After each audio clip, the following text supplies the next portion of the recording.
My name is Jennifer Stevens, and I'm here to present the Induction and New Teacher Mentoring Plan that Katie Tyner and I developed for Arab City Schools. So Arab City Schools has a mission statement to shape the future of all of the learners in our community, and we have these 5 core values that are at the heart of everything that we do, and they're enthusiasm, excellence, integrity, relationships, and unity. And we want to incorporate those in everything we do as a school district. And that's going to include our district-wide induction for new teachers and teachers new to the district. We want to make sure that we set these teachers up for success. So we're going to cover some very important sections in this, one of them being ethics and legal matters that deal with education. So of course, we'll go over the Alabama Educator Code of Ethics, social media, record keeping, sexual harassment, tobacco and drug policies, and paperwork, and not just how to fill out paperwork, but the important parts of record keeping to make sure you're in compliance with IEPs and ELPs and 504s and keeping those records confidential. We'll also go over all of the district level policies and paperwork and procedures, and we'll go over the different aspects of our curriculum, from the support we have for our ELL students to our special education students, our students with dyslexia with IEP and 504 plans, the literacy programs that we have pre-K through 12, as well as the literacy remediation programs that we have, and our career tech plans for the students in 6th through 12th grade. So part of the district-wide induction is an in-depth look at the State of Alabama Educator Code of Ethics. And it's important that educators understand the standards that they're being held to, and not just the state level expectations, but the district level and community level expectations of the teachers. Then after completing the day of district-wide induction, teachers will go to each specific school and complete a day of induction there. That way they can see exactly where they're going to go to make copies, how they follow these procedures, and they'll be in the environment that they are going to be in for the rest of the school year. During this day of induction, a lot of the same components will be touched on, some of them in a more elaborate manner that the district-wide induction does, but it will show teachers how things are going to look in the school setting that they're going to be working in. And in addition to these, we're also going to cover things like how to take attendance, how to set up a grade book for the first time, how to access iNow, all of the daily business that happens in a school with students.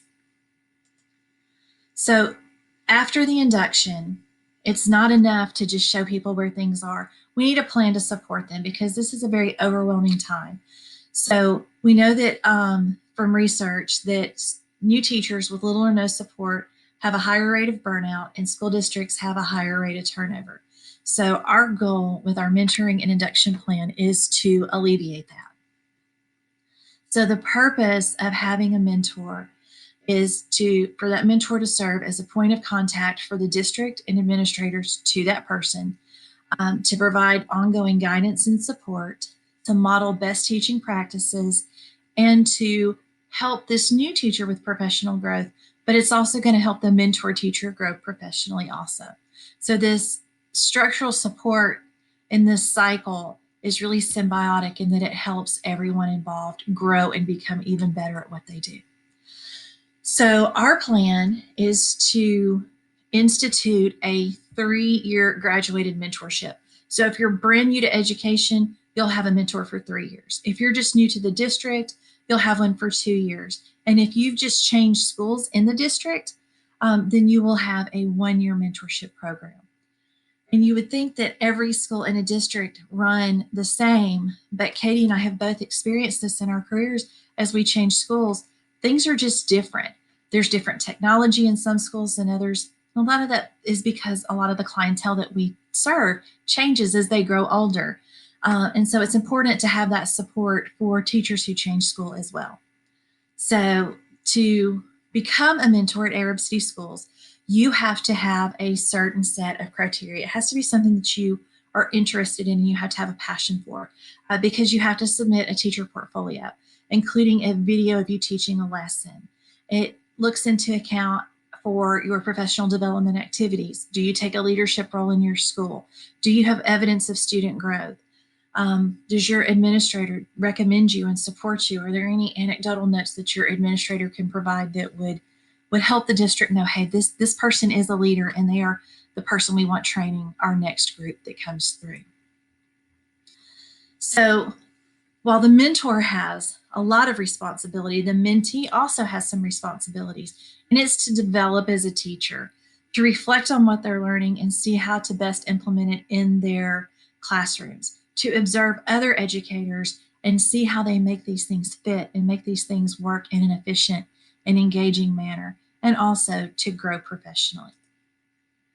So through this process, with the system-wide mentorship, we are going to assess the needs of the mentee, provide some professional development based on their individual needs.